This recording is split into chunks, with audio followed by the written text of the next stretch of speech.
अस्सलाम वालेकुम। आफाक फारूकी नए प्रोग्राम के साथ आपके सामने हूं। देखिए, मौजूद तो कोई बड़े नहीं है, खबरें तो सब पुरानी हो चुकी हैं।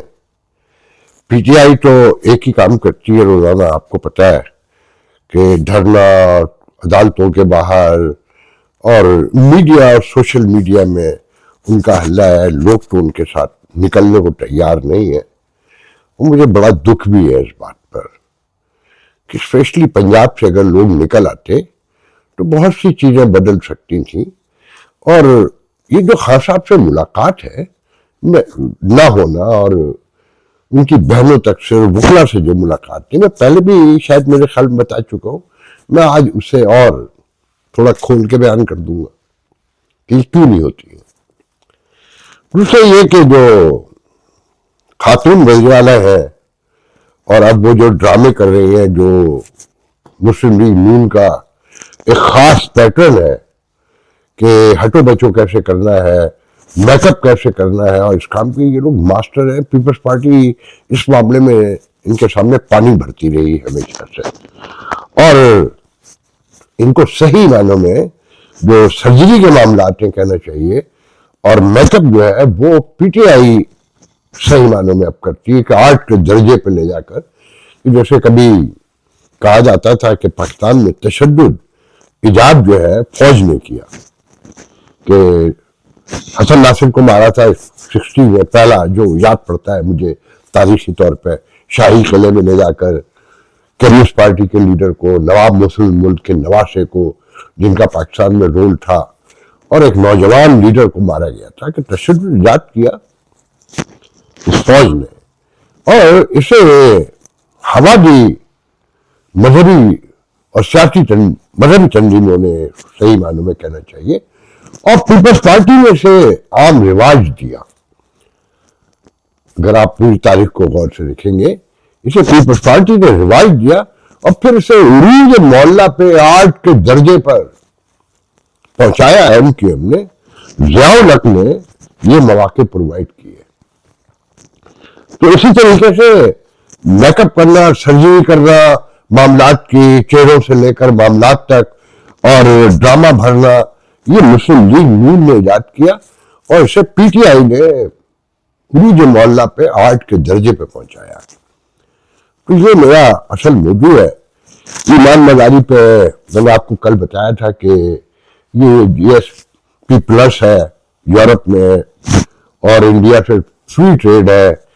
अब इश्यूज खड़े होंगे और ह्यूमन राइट्स, वुमेन राइट्स और ये सारे फ्रीडम ऑफ एक्सप्रेशन, ये असल मसाइल सामने लेकर आएंगे। तो आज आपने सुन लिया होगा, बहुत से लोगों ने पढ़ लिया होगा कि यूरोपीय यूनियन ने शदीद एहतजाज किया है ईमान मजारी और उनके शौहर हादी चट्टा की सजा के हवाले से, और कहा है कि ये फ्रीडम ऑफ एक्सप्रेशन की वायलेशन है और आपका कॉन्स्टिट्यूशन इसकी इजाजत नहीं देता। मगर हमारे फॉरेन ऑफिस ने उसे स्नब करने की कोशिश की है, वो उनका काम है, और इससे पहले नॉर्वे और दूसरे लोग पहले कर चुके हैं। तो ये चीजें ग्रेजुअली आगे बढ़ेंगी और मैं सारे मामलात को शीरी मजारी कल भी मेरे मुंह से निकल गया था, ईमान मजारी, आई एम सॉरी, कि ईमान मजारी उनकी सजा से लेकर खान साहब की मुलाकात, इस सबको मैं इंटरनेशनल सिनेरियो में देखता हूँ इस वक्त, कि मारने की जो इजाजत है इनको इस वक्त खुलकर, कोई उनके खिलाफ नहीं बोलेगा, क्योंकि जरूरत पड़ गई इंटरनेशनल कम्युनिटी को, और जब इंटरनेशनल कम्युनिटी को जरूरत हो तो ये तशद्दुद की, जुल्म की, जब्र की इंतहा कर देते हैं। इसमें तो उनको भी आर्ट का दर्जा हासिल है। कि कल एपीके में जब जगह तो याद नहीं कि 41 हिंदू क्या कहते हैं उसको, ये नए नाम देते हैं ना, मरसूस बनियान की तरह अजीब से नाम लेकर आते हैं, इस्लामिक टच भरते हैं उसमें, और जिहाद के तस्वुरात और फसाद के तस्वुरात, ताकि आपका जो ज़हनी भूत है वो मजहब से जुड़ा रहे। 41 इन्होंने केपीके में मारे और बलूचिस्तान में इनका कर्नल मारा गया।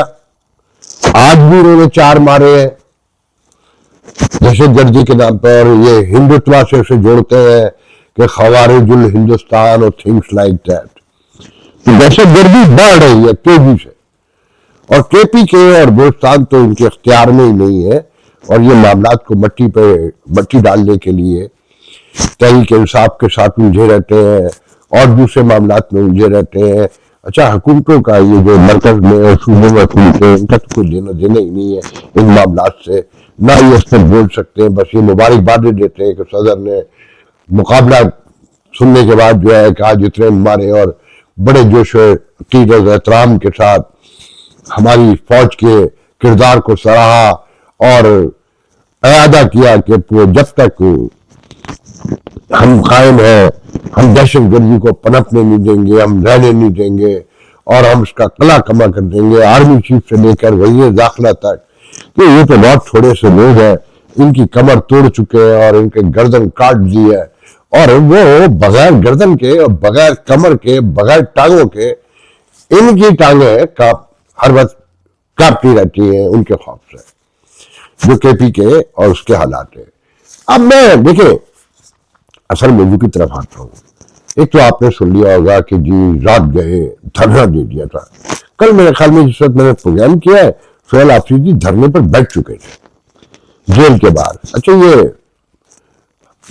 अमीन गंडा पर भी बैठ जाते थे अचानक, कहीं पर भी वो अल्लामा राजा नासिर भी बैठ जाते थे, और मुख्तलिफ लोग 2-4 लोग का शोर धमका वीडियोस और सोशल मीडिया पे रवानगी हो जाती थी। तो रात 3 बजे धरना दिए रहे जनाब सोहेल आफरीदी साहब, फिर सुबह 10 बजे सुप्रीम कोर्ट पहुंच गए, जहां आज सलमान अकरम राजा की और सोहेल आफरीदी की और 1-2 लोग मेरे ख्याल में और थे, मुलाकात हुई सुप्रीम कोर्ट के चीफ जस्टिस और अटॉर्नी जनरल पाकिस्तान से, और उसमें उन्होंने कहा है कि जी हम आपको मेडिकल रिपोर्ट भी दिलवाएंगे और कोशिश करेंगे कि बुखला से भी मुलाकात करवा दी जाए, जिस पर सलमान अकरम राजा ने कहा है कि जी कोई इतनी खास पूरे दिन की मेहनत से निकला कुछ नहीं, बस ये कि रिपोर्ट मेडिकल मिल जाएगी। उसका भी आ गया है, पेम्स के एक डॉक्टर का बयान आ गया कि जनाब खान साहब की एक आंख की रोशनी कम हुई है, तो उसे ऑपरेट करना था, तो वो लेकर आना पड़ा। 20 मिनट में हमने कामयाबी से सारा कुछ कर दिया, इससे ज्यादा कुछ नहीं है। फिर साथ में वकास अकरम शेख की एक ऑडियो लीक हो गई है, जिसमें वो पार्टी में तो सब शितरे बेमुहार है ना, जो खान साहब के करीब है या करीब होने के लिए ड्रामे करता है, वो जो चाहे फैसले करे। अब सोहेल आफरीदी साहब रात के 2 बजे 1 बजे अचानक धरना दे देते हैं, और फिर शिकायतें होती है कि जनाब लोग नहीं आए। तो उसमें वकास अकरम शेख कहते हैं कि जब रात में मीटिंग हुई तो वहां पे आपने नहीं था कि धरना होगा, लोगों के पास जहाज तो है नहीं कि वो फौरन पहुंच जाते, और आपने तो पहले कह दिया था, ऐलान कर दिया था कि ये अराकीन असेंबली सूबाई और कौमी असेंबली है, उनको आना है, कारकुनों को नहीं आना है। तो वो आए थे, जब आप निकलने लगे धरने का तो आपने बताया नहीं था, वो अपने अपने घरों को चले गए, वो तो लौट के नहीं आ सकते थे।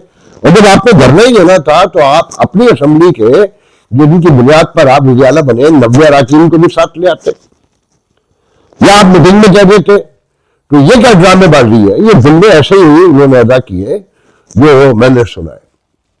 हम तो पहले कहते हैं कि इस पार्टी में कोई डिसिप्लिन तो है ही नहीं, नज्म नफ्स तो नाम की कोई चीज ही नहीं है। तो ये मामला तो होंगे। बहरहाल कि टोटल ये पार्टी खान को ही रिहाई और उसके गिर्द घूम रही है। अब ये खान से मुलाकात क्यों नहीं करवाते, ये समझ लें।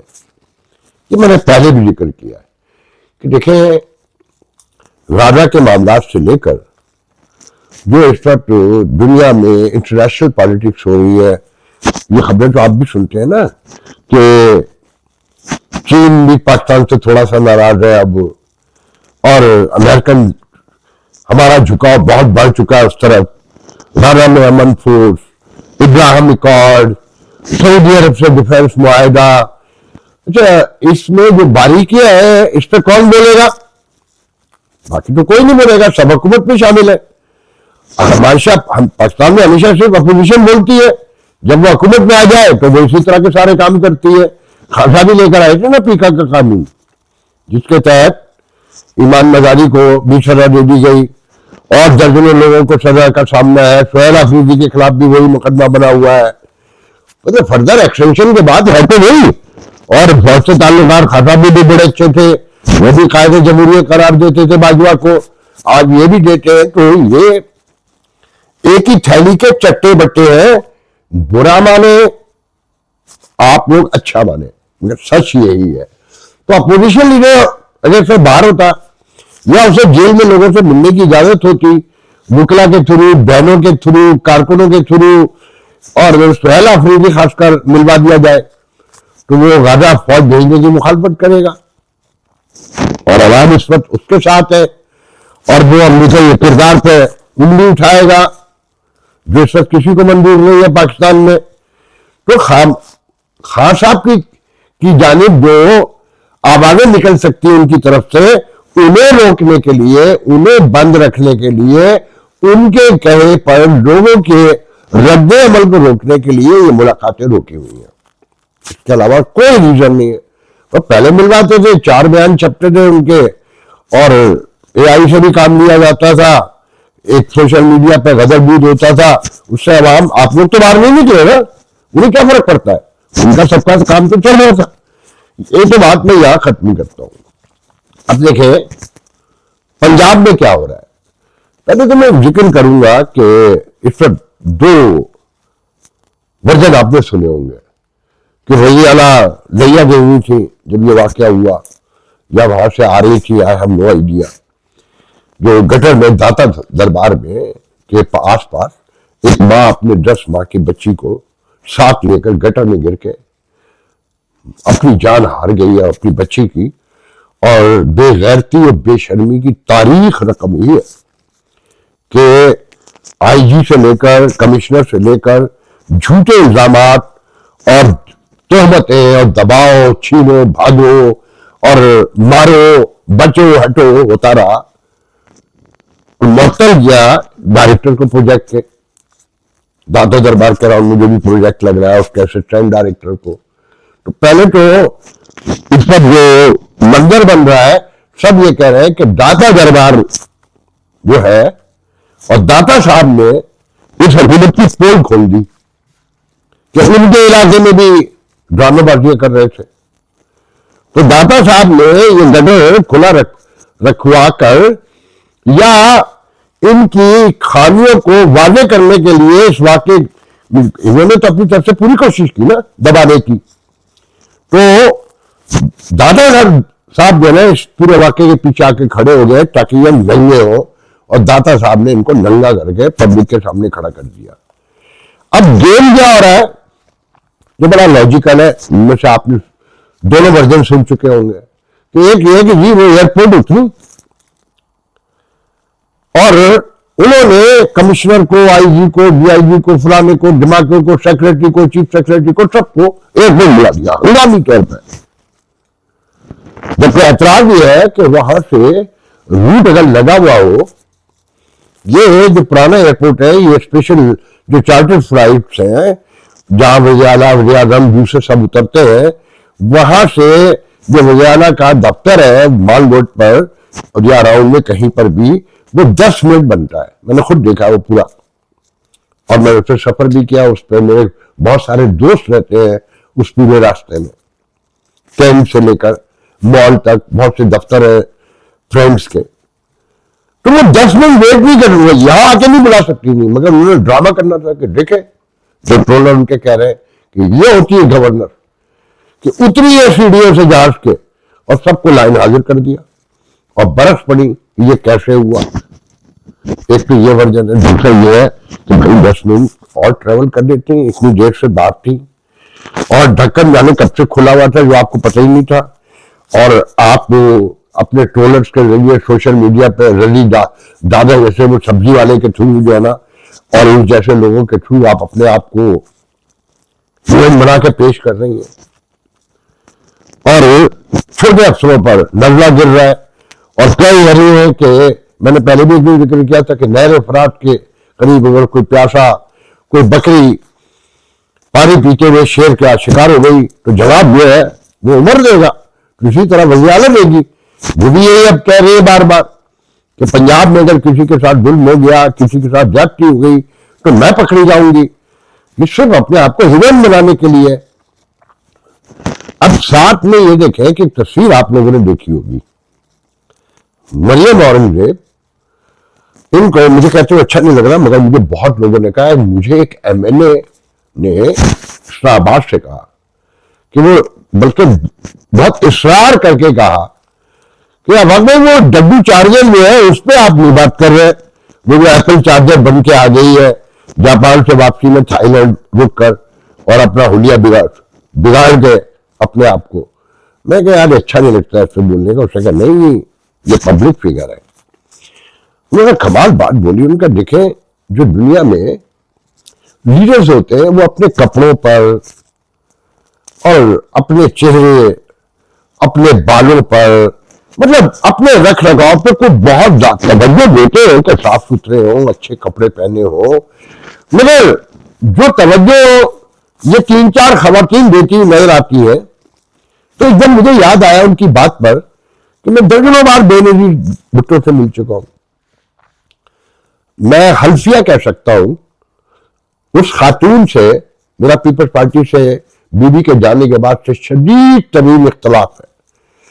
उनके करप्शन पर, उनकी बदइंतजामी पर, उनकी नीयत पर और अपने एजेंडे से हटकर काम करने पर, दिखाना कुछ बताना कुछ पर। मैं जब बीबी के लिए साफ कहता हूं कि बीबी से बड़ी सियासी लीडर मैंने अपनी जिंदगी में नहीं देखी जर्नलिज्म की। उनके साथ घंटों बैठकर कभी ये एहसास नहीं हुआ कि हम एक खातून के साथ बैठे हैं। जब मिले, जब सोचा, जब उनका ख्याल आया, बस यही आया कि वो एक सियासतदान थी, एक लेजेंडरी लीडर थी और वो पाकिस्तान की तकदीर बदलने की हिम्मत भी रखती थी, जहन भी रखती थी। उनके कपड़ों पर, उनके मेकअप पर किसी चीज पर तवज्जो कभी नहीं दी और मैंने किसी को देते हुए भी नहीं देखा। हाँ, कभी कभी जब उनका दुपट्टा ढलक जाता और कोई फोटो बनाने लगता तो वो हंस के कहती कि भाई मैं पाकिस्तान में सियासत करती हूँ, खुदा के लिए मुझे दुपट्टा तो ओढ़ने दो। मैंने इससे एक दो वाकया पहले सुनाए भी है। मतलब ये खवातीन एक ऐसे मुल्क में जहां 50% लोग भूख से मर रहे हैं, इनके ब्रांडेड पर्स, इनके जूते, इनके कपड़े और इनकी शादियां, इनकी ढोलक, इनकी थाप। मगर सबसे पहले तो ये सोचे कि एक ऐसे मुल्क में, एक ऐसे समाज में जहां दूसरी शादी बड़े सादगी से, बड़े खामोशी से है कि मजहबी फरीजा है, मजहबी कामों को बुरी बात नहीं है, मगर उसे कोई रंग नहीं लिया जाता कि ढोलकें बज रही है दूसरी शादी में और नौजवान लड़का और नौजवान लड़की को तलाक देकर दूसरी शादी कर रहा है।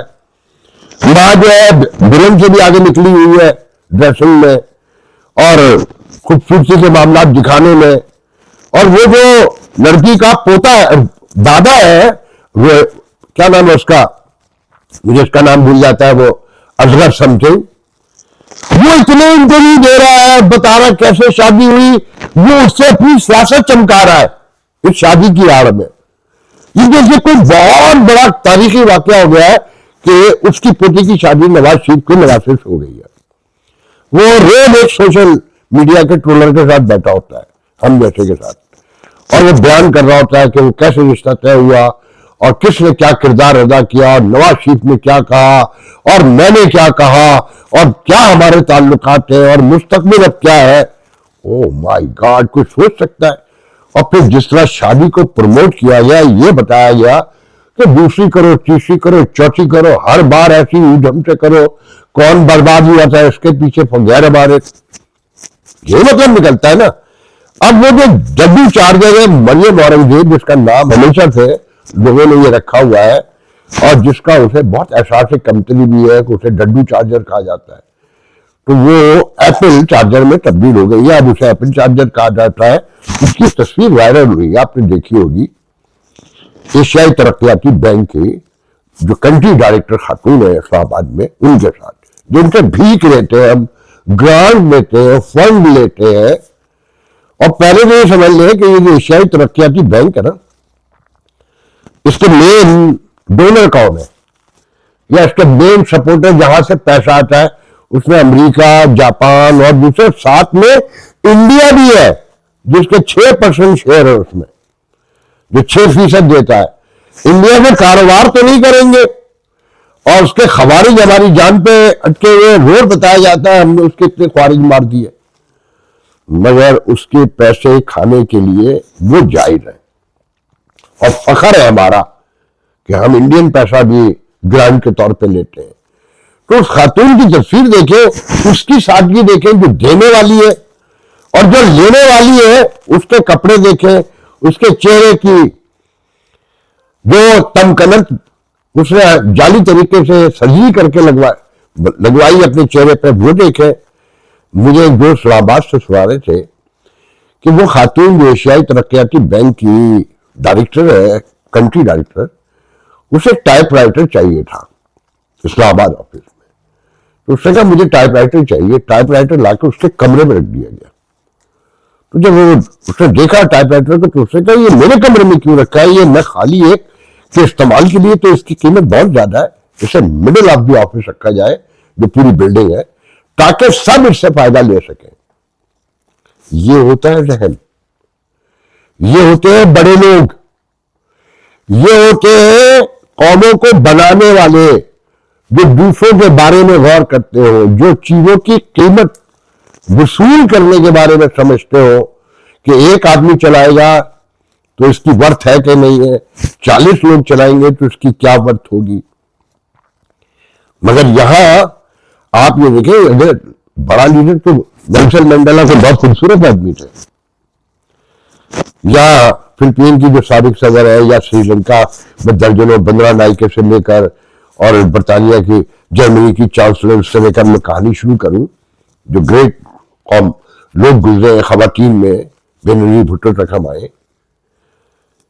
सियासतदान, लीडर अपने विजन से, अपने अमल से, अपनी इंतजामी सलाहियतों से कि हुकूमत कैसे चलाते हैं, वो लोग उनसे कितने खुश रहे हैं, उससे पहचाने जाते हैं। आप हमारा अलमिया देखें, आप अपना कौमी अलमिया देखें कि हमारी खवातीन बेनजीर के जाने के बाद ये अपने मेकअप से, अपनी सर्जरी से, अपने ब्रांडेड कपड़ों से, अपने ब्रांडेड जूतों से, अपने ब्रांडेड घड़ियों से और पर्स से पहचानी जाती है। इससे बड़ा कोई अलमिया हो सकता है कि आप ये तो बता रहे हैं कि पंजाब की गली गली साफ कर दी, मगर गटर का ढक्कन नहीं लगा सके आज तक। 62% से ज्यादा लोग लाहौर में गंदा पानी पीते, शफाफ पानी नहीं पीते, लाहौर जैसे शहर में। और कहानी यह कि पंजाब सबसे आगे है, और बिलावल कहता है कि सिंध का तो कोई मुकाबला ही नहीं है अब सूबों से, वो तो दुनिया को पीछे छोड़ चुका है। जो उसने सिंध का हाल किया है, वाकई म्यूजियम के तौर पर सिंध को रखा जा सकता है अब कहीं।